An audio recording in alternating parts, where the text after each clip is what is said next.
الحمد لله وكفى وسلام على عباده الذين اصطفى اللهم صل على سيدنا محمد وعلى آل سيدنا محمد وبارك وسلم.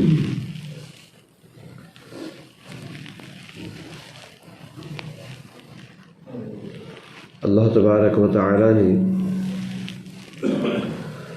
جو مخلوق پیدا فرمائی ہے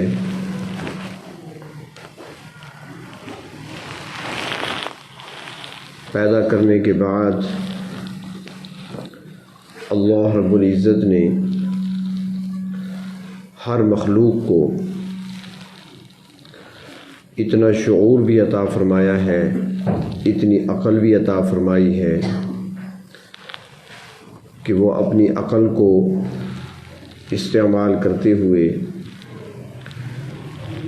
اپنی ضرورتوں کو پورا کرتے ہیں، اور انسان چونکہ اشرف المخلوقات ہے تو اس کی ضروریات دو طرح کی ہیں. باقی مخلوق کی ضرورتیں کھانے پینے تک محدود ہیں، اور انسان کی ضرورتیں دو قسم کی ہیں. ایک ضرورتیں جسمانی ہیں اور ایک روحانی ہے. جسمانی ضرورتیں انسان بھی باقی مخلوق کی طرح اپنی عقل کو، اپنی صلاحیتوں کو استعمال کرتے ہوئے پورا کرتا ہے. اپنی ضرورتوں کو، کھانا ہے، پینا ہے، رہائش ہے، مکان ہے، سواری ہے، لباس ہے، اس کے لیے انسان اپنی عقل کو استعمال کرتا ہے، اپنی صلاحیتوں کو استعمال کرتا ہے. اور دوسری قسم کی ضروریات وہ روحانی ہے. اب جسم چونکہ زمین کا حصہ ہے، زمین سے بنا ہے، تو اس کی ساری ضروریات بھی اللہ رب العزت نے زمین میں ہی رکھ دی ہیں. اور روح چونکہ عالم بالا سے آتی ہے تو اس کی ضرورتیں اس مادی جہان میں، اس دنیا میں پوری نہیں ہو سکتی. تو اس لیے اللہ تبارک و تعالی نے روح کے لیے جو اس کی ضروریات تھیں، اس کے اسباب جو بنائے ہیں وہ بھی عالم بالا سے ہی نازل فرمائے ہیں، جسے وحی کہا جاتا ہے. وہ علوم ہیں جو اللہ رب العزت نے انبیاء علیہ السلام کے ذریعے سے انسانیت تک پہنچائے ہیں.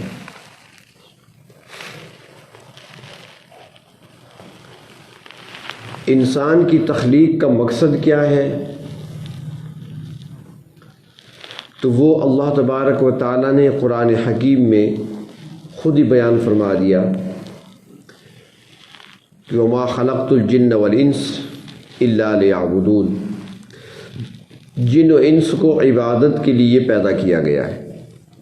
مقصد تخلیق، مقصد پیدائش وہ اللہ رب العزت کی عبادت ہے. دوسرے لوازمات ساتھ لگے ہوئے انسان ان کو پورا کرنے میں لگا رہتا ہے. اب اس عبادت کو کس طریقے سے ادا کیا جائے، عبادت کا طریقہ کیا ہو، کون سی عبادت مقصود ہے، تو اس کے لیے نبی اکرم صلی اللہ علیہ وسلم کے فرامین میں موجود ہے کہ آپ صلی اللہ علیہ وسلم نے ارشاد فرمایا، جبریل امین نے اس پر مہر تصدیق لگائی، صحابہ کرام اس کے گواہ بنے. فرمایا کہ عبادت وہ ہے حقیقت میں جو احسان کے درجے تک پہنچی ہوئی ہو. اور احسان کیا ہے؟ فرمایا ان تعبد اللہ، وہ یہ ہے کہ تو اللہ کی ایسی عبادت کر کأنک تراہ، جیسا کہ تم اسے اپنی آنکھوں سے دیکھ رہے ہو. اس طرح رب کی عبادت کرنا. اور اگر ایسا نہیں کر سکتے تو کم از کم اتنا کر لو، عبادت ایسی کرو کہ وہ پروردگار مجھے دیکھ رہے ہیں. یعنی ایسی حضوری حاصل ہو جائے تمہاری عبادت کے اندر۔ تو اب یہ کیسے حاصل ہو، احسان کیسے حاصل ہو؟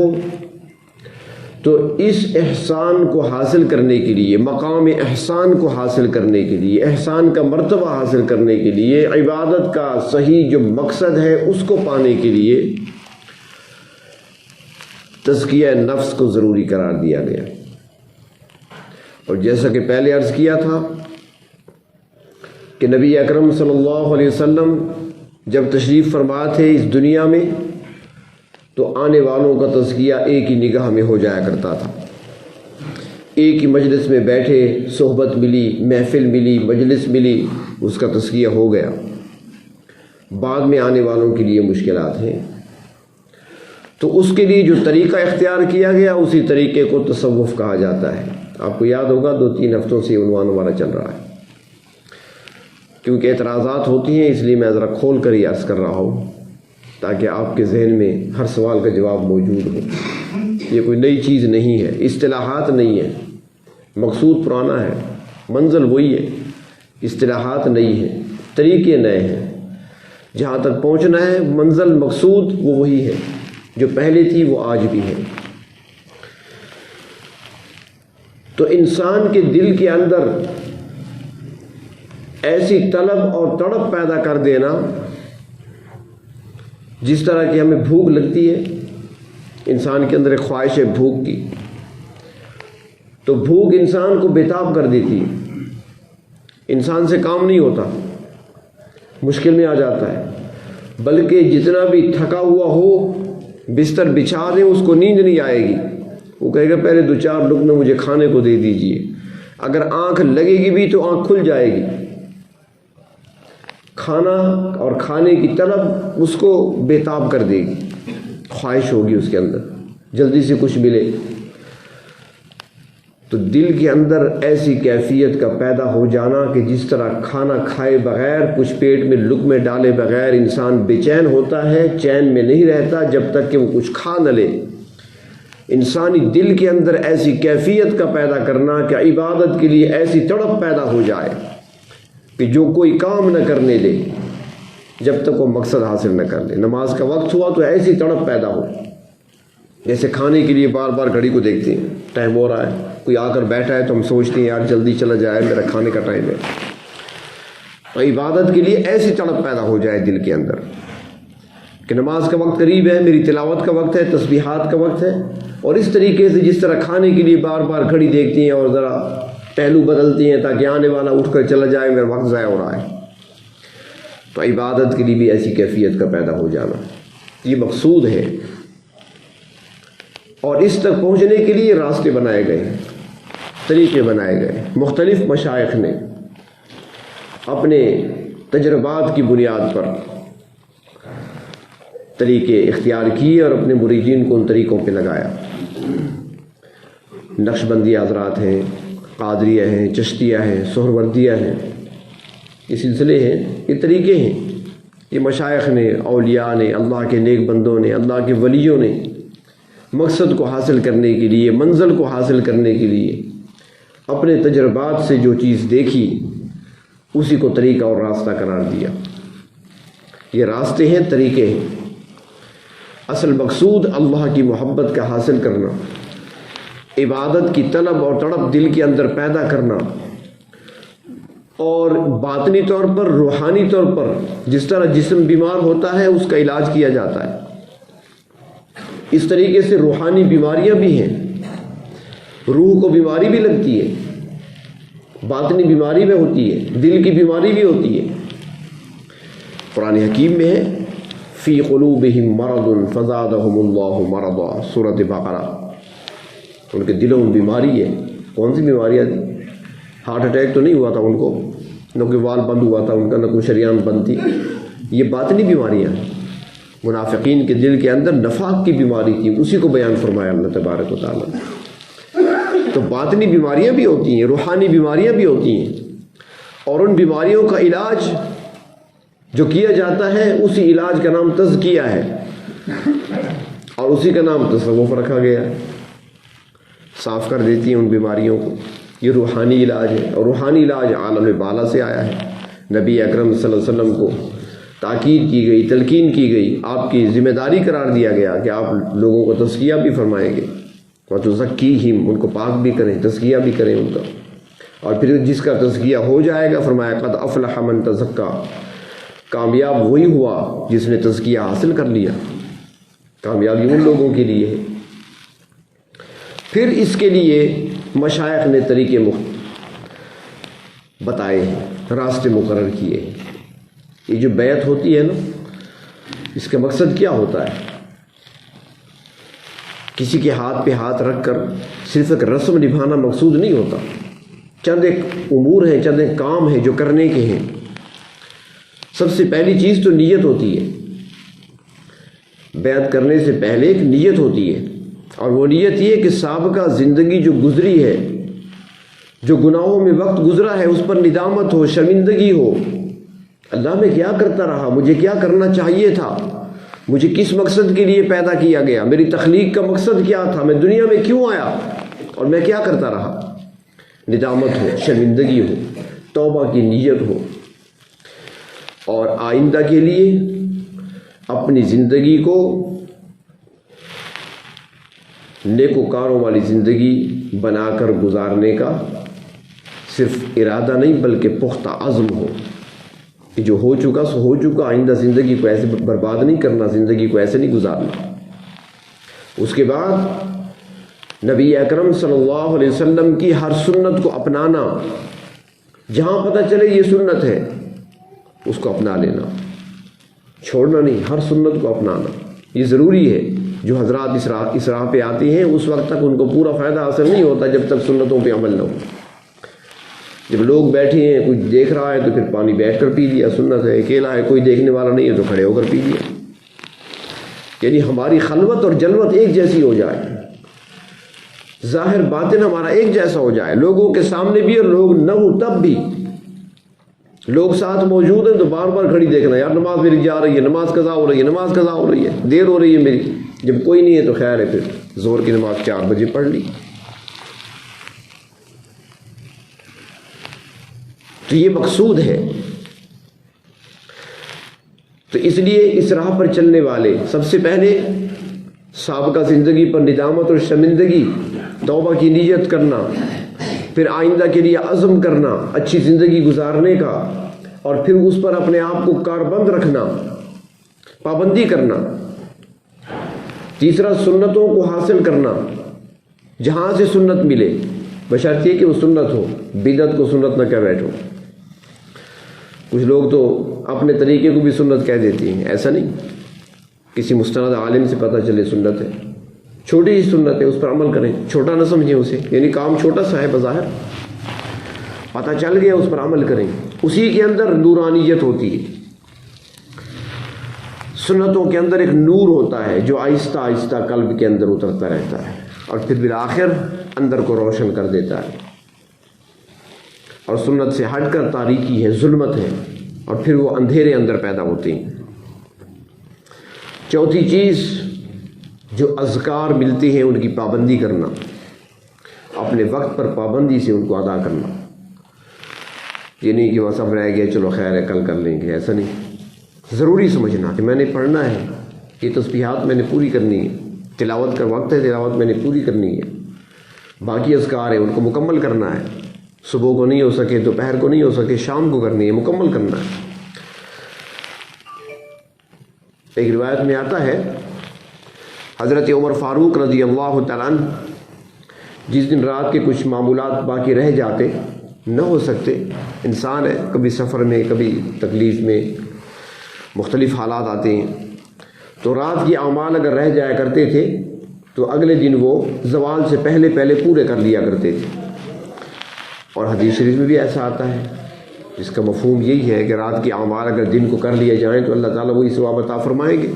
جیسے ایک شخص تہجد کے لیے نہیں اٹھا، اس نے چاشت کی رکعتیں پڑھ لی تو اللہ تعالیٰ اس کو تہجد کا ثواب بھی عطا فرما دیں گے. تو ان اعمال کا پورا کرنا، پابندی سے کرنا. اور پھر اس میں یہ ہوتا ہے کہ ایک دو صورتیں ہیں جب لفظ آپ نے سنے ہوں گے ایک صورت کو قبض کہا جاتا ہے، ایک کو بسط کہا جاتا ہے۔ بسط اور قبض اللہ تعالیٰ کے دو نام ہیں، قابض اور باسط۔ باسط کھولنے والے اور قابض قبضہ کرنے والے، قابو کرنے والے۔ اور قرآن حکیم میں بھی آتا ہے کہ اللہ تبارک و تعالیٰ وہ ذات ہے کہ یقبض و یبسط، جس کے لیے چاہتے ہیں تنگی کا پیدا کر دیتے ہیں، جس کے لیے چاہتے ہیں کشادگی پیدا کر دیتے ہیں۔ تو اسی سے نکلا ہے قبض اور بسط۔ یعنی کبھی ایسا ہوتا ہے کہ ذکر و اذکار میں بڑی لذت آتی ہے، دل بڑا خوش ہوتا ہے، جی چاہتا ہے بس انسان پڑھتا رہے پڑھتا رہے پڑھتا رہے، مزہ آ رہا ہے، لطف آ رہا ہے،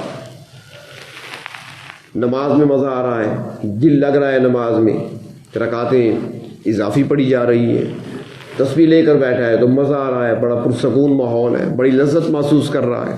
اس کو بسط کی کیفیت کہتے ہیں۔ اور کبھی ایسا ہوتا ہے کہ قبض کی کیفیت ہوتی ہے، جی نہیں چاہتا، تلاوت کر رہا ہے مزہ نہیں آ رہا، پتہ ہی نہیں چل رہا، نماز پڑھ رہا ہے لیکن جی سے ہی نہیں چاہ رہا، دل ہی نہیں کر رہا، ذکر اذکار کی طرف دل مائل نہیں ہو رہا، یہ قبض کی کیفیت ہے۔ تو اللہ تبارک و تعالیٰ کبھی کشادگی دے کر آزماتے ہیں اور کبھی تنگی دے کر آزماتے ہیں، یہ امتحان ہوتا ہے۔ لیکن ہمارے ہاں یہ ہوتا ہے کہ جب لذت حاصل ہو تو لگے رہتے ہیں، جب لذتیں نہ آئے، مزہ نہ آئے، لذت نہ آئے تو پھر چھوڑ دیتے ہیں۔ اس لیے لذت کی طلب نہیں ہونی چاہیے۔ مقصود ہمارا، مطلوب ہمارا وہ اللہ تبارک و تعالیٰ کی ذات ہے اور اللہ کی محبت ہے، اللہ کی یاد اور اللہ کا ذکر ہے۔ مقصود و مطلوب لذتیں نہیں ہیں۔ وہ اس لیے کسی نے کہا ہے نا کہ عبد اللطیف بنو، عبد اللطیف، لطیف اللہ کا نام ہے، عبد اللطیف بنو، عبد اللطف نہ بنو۔ یہ لطف اور مزے ان کی طرف نہ دیکھو، اللہ کی یاد، اللہ کا ذکر جو مقصود ہے اس پہ لگے رہو۔ اللہ کی محبت کو حاصل کرنا ہے اس ذریعے سے ہم نے۔ یہ کیفیات ہوتی ہیں اور ان کیفیات میں انسان کو تنگ دل نہیں ہونا چاہیے، انسان کو مایوس نہیں ہونا چاہیے، بلکہ اللہ کے سامنے رونا چاہیے، اللہ سے مانگنا چاہیے کیفیت کیوں آ گئی، مجھ سے کون سی غلطی ایسی ہو گئی۔ ایک اللہ والے کہتے ہیں کہ جب مجھ سے کوئی غلطی ہو جاتی ہے مجھے پتہ چل جاتا ہے، تو پوچھنے والے نے پوچھا کیسے؟ اس نے کہا میں صبح سویرے روزانہ گھوڑا کھولتا ہوں، گھوڑے کو کھول کر لے جاتا ہوں، اور جب مجھ سے کوئی غلطی ہوتی ہے نا، میں صبح گھوڑا کھولنے کے لیے آتا ہوں تو وہ شوخی دکھاتا ہے، لات مارنا، شوخی دکھانا، میں سمجھ جاتا ہوں مجھ سے کوئی غلطی ہوئی ہے، آج یہ مخلوق اللہ کی میری نافرمانی کر رہی ہے۔ تو انسان سے غلطی ہوتی ہے، اس کی وجہ سے یہ چیزیں چھن جاتی ہیں، چلی جاتی ہیں۔ تو انسان کو چاہیے اللہ کے سامنے معافی مانگے، طلب کرے، اللہ سے مانگے، اللہ ہم کمزور ہیں، غلطی ہو گئی مجھ سے، معاف فرما دے۔ اور اگر بعض اوقات ایسے بھی ہوتا ہے انسان کو یاد ہی نہیں ہوتا کہ مجھ سے کون سی غلطی ہوئی ہے، تو اللہ سے معافی مانگے، اللہ غلطیاں تو میں کرتا ہوں، سر سے پاؤں تک گناہوں میں ڈوبا ہوا ہوں، وہ غلطیاں بھی معاف فرما دے جو مجھے یاد ہیں، اور وہ بھی مجھے میری غلطیوں کو، ان غلطیوں کو بھی معاف فرما دیجئے جو مجھے یاد نہیں ہیں، جو میں بھول چکا ہوں۔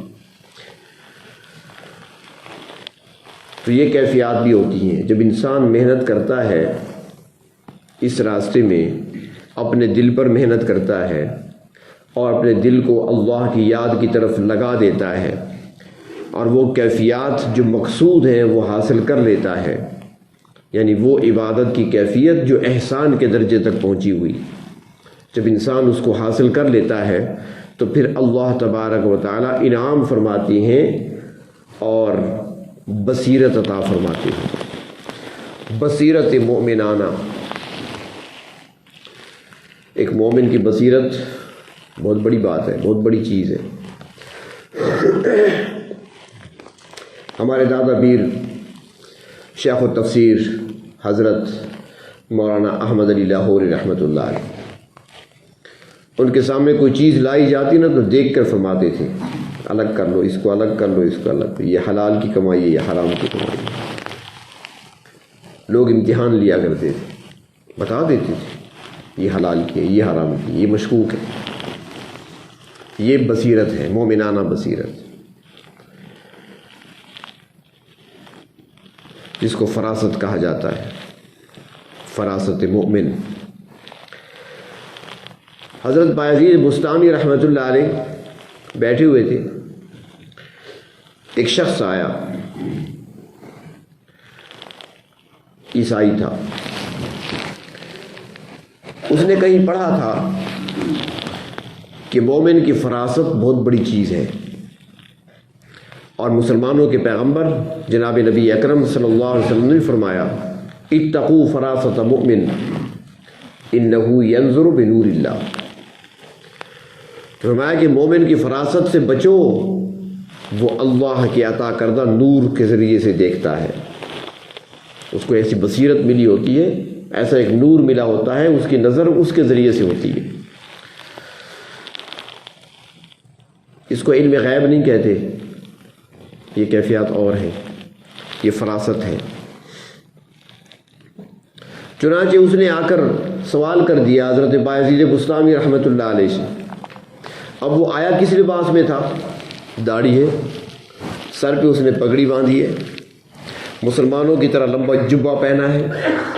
جو اس زمانے میں اس علاقے کی مسلمانوں کی بود و باش تھی، اس طریقے سے وہ لباس اور شکل و صورت بنا کر آیا. بظاہر صوفی لگتا تھا، بظاہر تو وہ بہت بڑا نیکوکار لگتا تھا. تو اس نے آ کر سلام کیا، بس ظاہری شکل و صورت تو اس کی ٹھیک تھی. تو اس نے کہا حضرت بایزید بستامی سے کہ حضرت ایک سوال ہے میرا. انہوں نے کہا جی پوچھو. اس نے کہا کہ حدیث شریف میں آتا ہے، آپ کے پیغمبر صلی اللہ علیہ وسلم فرماتی ہیں اتقوا فراست مؤمن انہ ینظر بنور اللہ، کہ مومن کی فراست سے بچو کیونکہ وہ نور الہی سے دیکھتا ہے. یہ فراست مومنانہ کیا چیز ہے؟ حضرت بایزید بستامی رحمۃ اللہ علیہ نے نظر اٹھا کر ایسے دیکھا اور فرمایا کہ عیسائی عورت کے بیٹے، پہلے صلیب تو اتارو گلے سے. پہچان لیا، بظاہر تو شکل مسلمانوں علماء جیسی بنا کر آیا تھا. نظر اٹھا کر دیکھا، فرمایا عیسائی عورت کے بیٹے صلیب تو اتارو. اب صلیب تو اندر تھی، اوپر بنیان ہے، قمیض ہے، جبہ ہے، پتہ نہیں کتنی چیزیں اندر چھپی ہوئی ہے. فرمایا کہ گلے سے صلیب اتارو. اس نے کہا حضرت یہ تو ٹھیک ہے، لیکن آپ نے کیسے پہچانا؟ میں تیرے سوال کا جواب ہے اتقوا فراست مومن، مومن کی فراست سے بچو، یہی تو فراست مومنانہ ہے، اسی کو تو کہتے ہیں. اس نے فوراً کلمہ پڑھ لیا. تو یہ فراست اللہ تبارک و تعالیٰ پھر عطا فرماتے ہیں. پھر وہ مومنانہ فراست ایسی ملتی ہے، ایسی بصیرت ملتی ہے کہ انسان پھر جب دیکھتا ہے تو اس کو سمجھ آ جاتی ہے میں نے کیا کرنا ہے، کیا نہیں کرنا. امام اعظم ابو حنیفہ رحمۃ اللہ علیہ جا رہے ہیں، راستے میں ایک حمام تھا، ایک نوجوان اندر غسل کر رہا تھا، پانی نکل کر باہر آ رہا تھا پانی.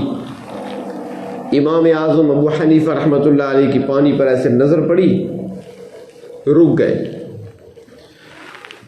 انتظار کرنے لگے نوجوان کا. نوجوان جب حمام سے باہر آیا تو اسے کہنے لگے بیٹا والدین کی نافرمانی نہ کیا کرو. اس نے کہا حضرت آپ کو کیسے پتہ چلا؟ وہ اسی وقت اپنے باپ سے لڑ کر آیا تھا، آپ کو کیسے پتہ چلا؟ فرمایا تیرے غسل کا بہتا ہوا پانی جراثیم آلود تھا، اور وہ جراثیم والدین کی نافرمانی کے تھے، وہ گناہ بہہ رہے تھے. یہ ہے فراست مومنانہ. پھر اللہ تبارک و تعالیٰ یہ عطا فرماتے ہیں یہ نعمت، لیکن ملتی تب ہے جب رگڑے ملتے ہیں. پہلے ہمارے ہاں تو پہلے رگڑے پہ ہی بھاگ جاتے ہیں، تھوڑی سی اصلاح کرو نہ اصلاح کی بات کرو، بس پھر ناراض ہو جاتے ہیں کہ مجھے اپنے شیخ نے ایسا کیوں کہا ہے. لیکن یہ چیزیں ضروری ہوتی ہیں. جنہوں نے محنت کی تو پھر نام بھی کمایا، انہوں نے دنیا میں بھی انہوں نے عزتیں حاصل کی، آخرت میں بھی اللہ کے ہاں ان کا مقام اور مرتبہ ہے. تو اس میں تصوف میں یہی کچھ سکھایا جاتا ہے. یہی تربیت کی جاتی ہے اس کے اندر، جو اسباق ملتے ہیں، بشرطیے کہ پابندی ہو. پابندی نہیں ہوگی تو فائدہ نہیں ہوتا، پورا فائدہ پھر نہیں ہوتا. جب محنت کی جاتی ہے، پابندی کی جاتی ہے، اذکار میں، تلاوت میں، ذکر و اذکار میں، سنتوں کو اپنانے میں، انسان جب مشغول ہو جاتا ہے، اپنے شیخ سے رابطہ مضبوط رکھتا ہے، تو پھر وہ آگے بڑھتا چلا جاتا ہے، پھر وہ ترقی کی منازل طے کرتا ہے، آگے چلتا ہے. ورنہ پھر ترقیاں رک جاتی ہیں، اور اگر لذتوں کے پیچھے پڑ گئے پھر بھی نقصان ہوتا ہے. پھر شیطان کسی اور راستے پر لگا دیتا ہے، کیونکہ شیطان تو گمراہ کرتا ہے. ایک شخص مجھے کہنے لگا کہ ہمارے ہاں جو لوگ نماز پڑھتے ہیں، جو تلاوت کرتے ہیں، جن گھروں میں ذکر و اذکار بھی ہوتا ہے، بچے بھی نیک ہوتے ہیں، ان گھروں پہ زیادہ تر یہ جنات وغیرہ، شیاطین وغیرہ کے حملے کیوں ہوتے ہیں؟ یہ غیر مسلموں کے پاس کیوں نہیں جاتے؟ انگریزوں کے پاس کیوں نہیں جاتے؟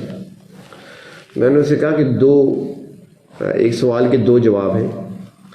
ایک جواب تو یہ ہے، پہلے سوال تو یہ بنتا ہے آپ کا کہ وہاں کیوں نہیں جاتے؟ تو وہ یہ ہے کہ آپ کو کیا پتہ کہ وہاں نہیں جاتے؟ ان کی باتیں آپ کو کیسے پتہ؟ یہ اور بات ہے کہ وہاں جاتے ہیں، جنات شیاطین ان کو بھی تنگ کرتے ہیں، لیکن بیماری سمجھ کر بیچارے اسپتالوں میں پڑے رہتے ہیں، ان کو پتہ ہی نہیں چلتا کہ مرض کیا ہے، سمجھ نہیں آتی. اور دوسری بات یہ ہے کہ وہاں بھی یہ مسئلہ ہوتا ہے، اس لیے ہندوؤں میں، عیسائیوں میں، یہودیوں میں، ہر مذہب کے اندر اس قسم کے علاج کرنے والے عامل موجود ہیں، اور عامل ہیں تو پتہ چلتا ہے کہ بیماری بھی ہے. اور دوسری بات میں نے کہا جو اہم ہے وہ یہ سمجھ لو کہ چور ہمیشہ وہاں ڈاکہ ڈالتا ہے جہاں خزانہ پڑا ہو. خالی کھنڈروں میں اور خالی گھروں میں کون جاتا ہے چوری کرنے کے لیے؟ جہاں پر ایمان کی دولت ہوگی، جہاں پر اسلام کی نعمت ہوگی، جہاں پر ذکر و اذکار ہوتا ہوگا، تلاوت کی نورانیت ہوگی، تو شیاطین وہاں پہ آئیں گے زیادہ، ان کو روکنے کے لیے، رکاوٹ ڈالنے کے لیے، تاکہ ہاں تلاوت نہ ہو، ذکر و اذکار نہ ہو، اس کو نماز سے روکا جائے. تب وہ حملہ آور ہوتے ہیں، روکتے ہیں ان چیزوں سے، عبادات سے روکتے ہیں. شیطان تو دشمن ہے ہمارا، وہ تو اللہ تعالیٰ نے پہلے فرما دیا تھا تمہارا دشمن ہے، تم بھی اس کو دشمن سمجھو، دوست نہ سمجھنا، ڈرتے رہو اس سے. وہ تو حج پہ بھی نہیں چھوڑتا. حج ادا کر کے حاجی صاحبان جب فارغ ہوتے ہیں نا، بس جو ہی فارغ ہوتے ہیں بس پھر وہ آ جاتا ہے، اپنے کام پورے کرتا ہے، غلطیاں کراتا ہے. وہ ایک مرتبہ جمرات پر کنکریاں مارنے کے لیے گئے تو وہاں پر ایک بڑا مضبوط بندہ تھا، وہ کنکر مار رہا تھا، بڑے زور زور سے کھینچ کر مار رہا تھا، تھے بھی ایسے بڑے بڑے پتھر اٹھائے ہوئے تھے. تو ہمارے ساتھ تھے حاجی میاں دین محمد صاحب، اللہ تعالیٰ ان کی مغفرت فرمائے. انہوں نے کہا قاضی صاحب میں تو اس کو پکڑتا ہوں. میں نے کہا پکڑ لو. وہ پیچھے سے آئے، پتھر اٹھایا نا، ایسے پیچھے سے پکڑ لیا. اس نے ایسے دیکھا، اب سارے احرام میں ہیں، قاضی صاحب کیوں پکڑا؟ اس نے کہا بھائی جان اس لیے پکڑا ہے کہ شیطان دیکھ رہا ہے. وہ کہتا ہے آپ مت پتھر مار لو مجھے، آؤ گے تو صحیح نا، میں ایئرپورٹ پہ بیٹھا ہوں گا. اس نے کہا اچھا ایسی بات ہے. اس نے کہا آہستہ سے ایسے پھینک دی. تو میں نے اسے کہا، میں نے کہا یار ابھی سے ڈر گئے تم. تو حالت تو ہماری یہ ہے. وہ دشمن تو ہے ہمارا، وہ چھوڑتا تو نہیں ہے، اور پھر ہوتا بھی ایسے ہے. جو ہی وہاں سے حاجی صاحبان فارغ ہوتے ہیں، ایئرپورٹ پہ آتے ہیں تو رشوت نہیں دیتے. سامان زیادہ ہوتا ہے، پھر اسے کہتے ہیں جو وہاں پہ وہ کھڑے ہوتے ہیں بنگالی، کہاں بھائی اتنے لے لو، 5 ریال لے لو، 10 ریال لے لو، میرا سامان بس گزار دو. رشوت دے دی. اب یہ احرام میں ابھی تو عرفات کی مٹی کی خوشبو جسم میں سے آ رہی ہوتی ہے، رشوت دینے لگ جاتے ہیں.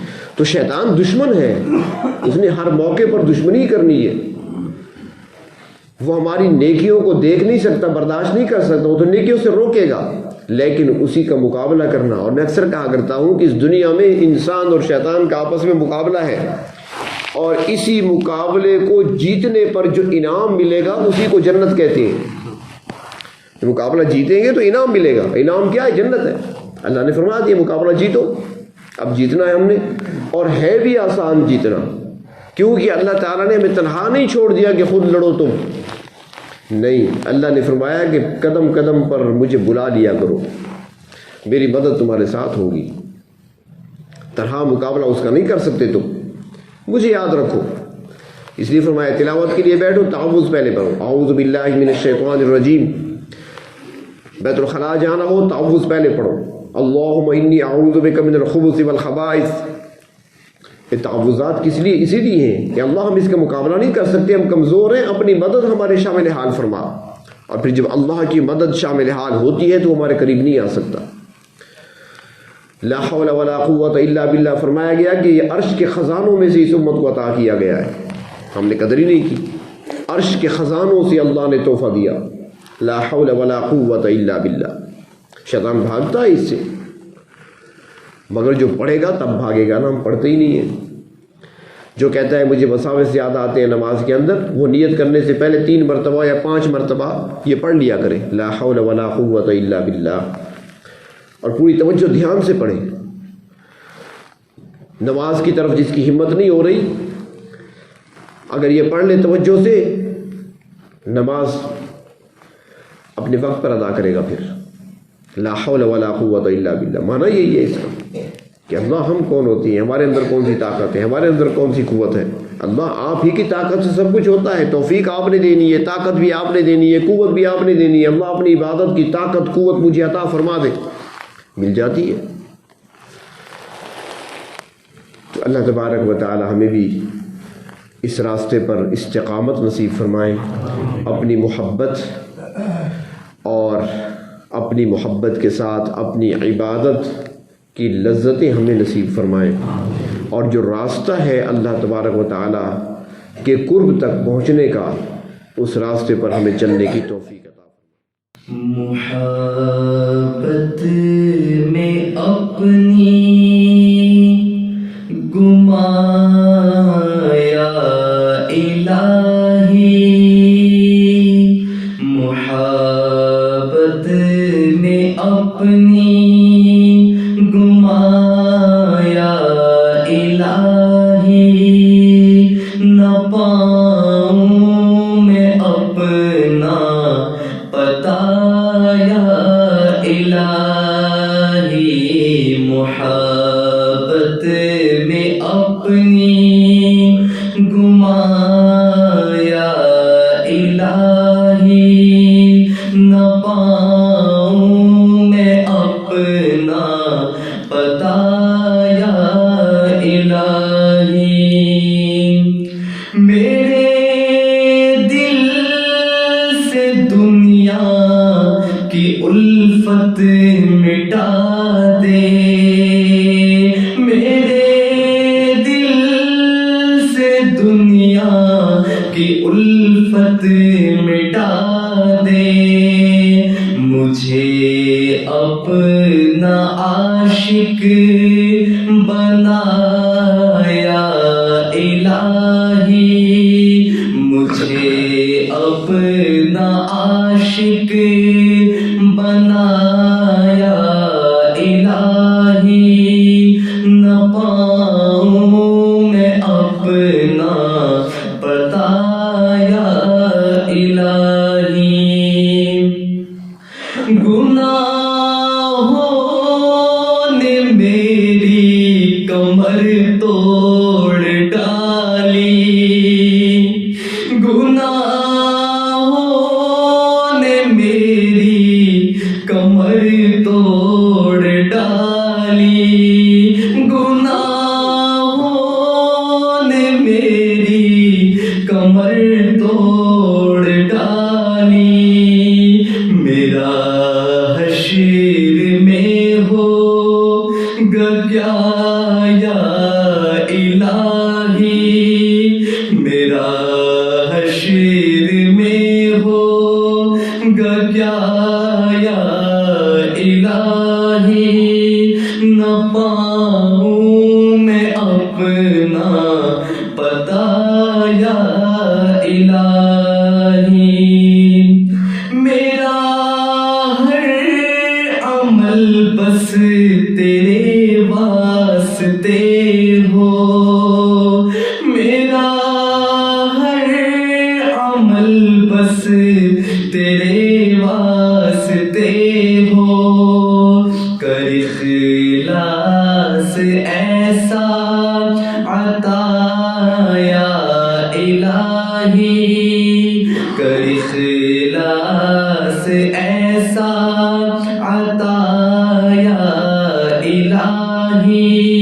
نہ پاؤں میں اپنا پتا یا الہی محبت میں اپنی گما یا الہی نہ پاؤں